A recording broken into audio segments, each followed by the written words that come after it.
हाँ भावे तो क्या सुन सीधे मोड ड्रॉप वन मोड डिस जिसमें जो लोग काउंटर्स के जवाब मांग रहे थे काउंटर्स की तरह लाला कह रहे थे उन्हें जवाब दिया है। सीधे मोड डिस्ट्रॉयड एसओएस ब्रूटली और बीफ को एक तरफा बना दिया है। आज की इस वीडियो में सीधे मोड के डिस्क का ब्रेकडाउन करेंगे, एसओएस की तरफ से जो स्टोरीज है उनकी और प्रब की बीफ में एंट्री, सभी चीजों की बिल्कुल विस्तार से बात करेंगे। टीटी शटडाउन, जैसा कि मैंने कहा था कि वो एक वार्म अप ट्रैक है, सीधे मोड ने सेकंड राउंड का ट्रैक ड्रॉप कर दिया है कांच के घर, जिसमें रिप्लाईज काउंटर्स एलिगेशन सभी भर भर के। ट्रैक स्टार्ट होता है हुक से, जो फर्स्ट डिस्क टीटी शटडाउन से काफी अच्छा है। एज अ डिस्क हुक से काफी रिकॉल वैल्यू बढ़ती है, इस बात का भाइयों ने काफी ध्यान रखा है। मैं तुम्हें कांच के घर ट्रैक का एक स्टोरी के थ्रू ब्रेकडाउन करने की कोशिश करूंगा, जिससे तुम्हारा ज्यादा टाइम वेस्ट नहीं होगा। Don't waste your time because it's precious. Let's start the video without any further delay, let's go. Hook के अंदर भाइयों का कहना है कि जिनके घर कांच के होते हैं वो दूसरों के घर पे पत्थर नहीं फेंकते। एसओएस ने पहले एक डिस्क बनाया था जो लीक हो गया था और सीधे मौत ने भी उस डिस्क को इग्नोर किया था, पर अब फाइनली एसओएस ने officially black hole disc release कर दिया और अब सीधे मौत एसओएस को नहीं छोड़ेंगे। उन्हें जो हाइप चाहिए थी वो सीधे मौत अब उन्हें देंगे। ऑल्सो हुक के फर्स्ट लाइन से सीधे मौत का कहना है कि एसओएस फाइनेंशियली अनस्टेबल है और इनके आपस में इश्यूज हैं और वो एक दूसरे डुओ को भी तोड़ना चाहते हैं जो कि सीधे मौत है। एक टाइम की बात है, दो रैपर थे कश्मीरी जिन्हें इंडिया से शादी और लेवल से प्रायोरिटी चाहिए थी। एनको ने वर्ड प्ले किया है। आजादी रिकॉर्ड के दो ओनर थे, उदय और मो जोशी। उदय अहमर को मैनेज करता था और मो सीधे मौत प्रदीप टीएनएस को। उदय अहमर को सही से मैनेज नहीं कर पा रहा था और थोड़े टाइम बाद एक नया डुओ ले आया जो था एसओएस। हम लोगों ने देखा है कि एसओएस के पुराने ट्रैक्स में वो सीधे मौत जैसे साउंड करते हैं, सीधे मौत जैसे फ्लोज हैं, बिकॉज वो लेवल में आने से पहले और बाद में भी सीधे मौत को आइडल मानते थे। ये बात सीधे मौत को उदय ने बताई थी, जो कि एसओएस और अहमर को मैनेज करते थे। जब एसओएस लेवल में आए थे, प्रदीप तब एक स्टार रैपर था आजादी रिकॉर्ड का। उनकी परमिशन से ही एसओएस लेवल में आए थे, पर सीधे मौत प्रदीप की जगह होते तो वो एसओएस के लेवल में नहीं आने देते। सीधे मौत का मेनली अपने काम पे फोकस था और ज्यादा कुछ कहते नहीं थे। वही मेंटेलिटी कि हमारा काम जवाब देगा। फिर सीधे मौत गोवा गए और नानचक्कू की वीडियो शूट की। तब एम सिस्टर ने कहा कि तुम्हारे पास इतने अनरिलीज ट्रैक पड़े हैं,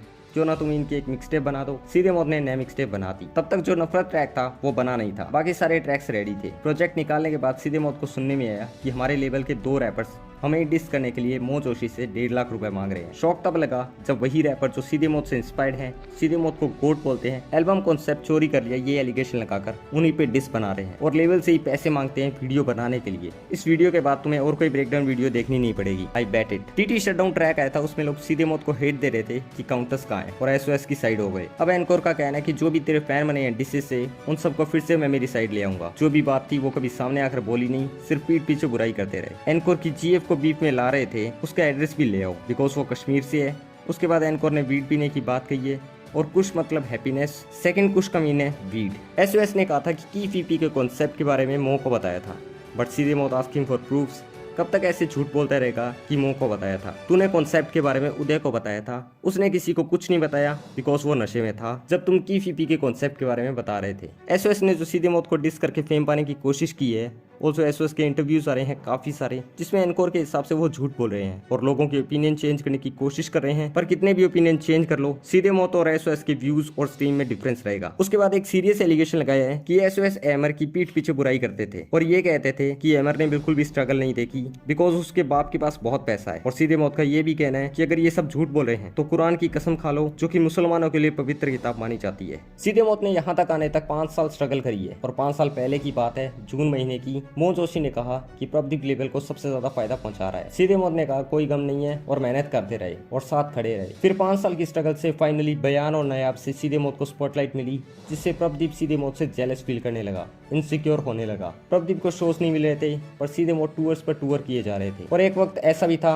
जब प्रदीप के लिए शोज ओपन करते थे सीधे मौत। फिर एक बहुत ही सीरियस एलिगेशन लगाया प्रदीप पर कि हम अपने फैंस को बहुत ज्यादा चाहते थे, प्रदीप अपने ही फैंस को हेट करते थे और इसके बाद प्रदीप को शोज मिलने बंद हो गए और जो शोज मिलते थे उस पे भी ऑडियंस नहीं आती थी और उसके बाद मैनेजमेंट को इसका दोषी बताते थे। अब एसओएस खुद को विक्टिम दिखाने की कोशिश करेंगे और जो विटनेस है उन्हें हश मनी मीनिंग मुंह बुराई करने का चांस दे रहा हूँ। और ट्रैक की one of the highlight SOS meaning straight out सीधे मौत। एनकोर ने इस बात को भी क्लियर किया है कि जो काम का रायता ट्रैक में वर्ड्स था वो एसओएस के लिए नहीं था, वो किसी और के लिए था। इन्होंने बस उड़ता तीत लिया है और बातों को घुमाए जा रहे हैं व्यूज पाने के लिए। सीधे मौत का फिर ये कहना है कि हमें तुम्हारे बारे में सब पता है और एक बहुत सीरियस एलिगेशन लगाया कि वी नो दैट कि तुम लोग फोन को हैक करते थे और लड़कियों की प्राइवेट फोटोज वीडियोस लीक करते थे। जिस दिन उन लड़कियों का नाम पता चल गया, उनके बाप दादा तुम्हारी कब्रें खोद देंगे। और लास्ट वार्निंग है, अगर इस बार एनकोर की जीएफ को लाया तो बीफ पर्सनल चली जाएगी। इसके बाद एक और सीरियस एलिगेशन लगाया कि आतंकी एक का नाम है पर तुफेल जो है वो पत्थरबाज है, आर्मी से चिढ़ते हैं और उन पे पत्थर फेंकते हैं और इसकी छाती पे चोट का निशान है उसे फ्लेक्स करता है और भारत में ही पैसे कमाता है और उन्हीं से हेट करते हैं। इसके बाद मो जोशी ने क्लियर किया कि उन्होंने कॉन्सेप्ट लीक नहीं करा और भी बातों को क्लियर किया है। लाइक मैंने कभी SOS के सॉन्ग्स नहीं सुने और उन्हें उदय मैनेज करता था। जब मैंने सॉन्ग्स ही नहीं सुने तो कॉन्सेप्ट कैसे लीक कर दूंगा। इन दोनों का तो मुझे पता ही नहीं था कि ये दोनों एक डुओ है। हमेशा तो एक दूसरे से लड़ते रहते थे, चिढ़ते रहते थे, एक दूसरे की पीठ पीछे बुराई करते थे। ओवरऑल ट्रैक काफी ज्यादा अच्छा था।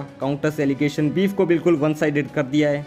अब वेट रहेगा SOS के डिस्क का कि क्या रिप्लाई करते हैं वो लोग। अब इस डिस्क के बाद SOS की साइड से इंस्टा स्टोरी आई जिसमें तुफैल का कहना है कि अब आ गए मुद्दे की बात पे, अब आएगा मजा। और आतंकी का कहना है कि अब हम सब कुछ रिवील कर देंगे विद प्रूफ। लड़कियों की इज्जत उछाल दिया इन्होंने बहुत अपने फेम पाने के लिए। अब नहीं, अब असली कल्प्रिट की बारी। हम लोग ये नहीं करना चाहते थे पर अब टाइम आ गया है। SOS का डिस्क भी आ चुका है जो कि TT शटडाउन का रिप्लाई है। ओवरऑल ठीक था डिस, पर सभी लोग अब कांच के सॉन्ग के एलिगेशन के काउंटर्स का वेट कर रहे हैं। देखना इंटरेस्टिंग होगा कि इन सीरियस एलिगेशंस का क्या क्लैरिफिकेशन देते हैं SOS। प्रदीप की तरफ से भी रिप्लाई आ चुका है। भाई का कहना है कि सीधे मौत ने उन्हें डिस नहीं किया बल्कि अपनी साइड की स्टोरी बताई है। मैं मेरी साइड भी शेयर करूंगा जब मुझे लगेगा कि साइड शेयर करनी चाहिए। अभी तो मैं इस हालत में नहीं हूँ because I lost my father, responsibilities है, पर अभी मैं सब कुछ देखूंगा। मेरी साइड की स्टोरी किसी और दिन। तो बस यार आज के लिए बस इतना ही। अगर वीडियो अच्छा लगा तो इसे लाइक करो, चैनल को सब्सक्राइब करो और फॉलो कर सकते हो मुझे X और Instagram पर। इस वीडियो में बेसिकली ट्रैक को ब्रेक डाउन किया है और भी बहुत वीडियोस आने वाली हैं। नेक्स्ट वीडियो किसी भी हालत में मिस मत करना because that one is interesting. Peace out.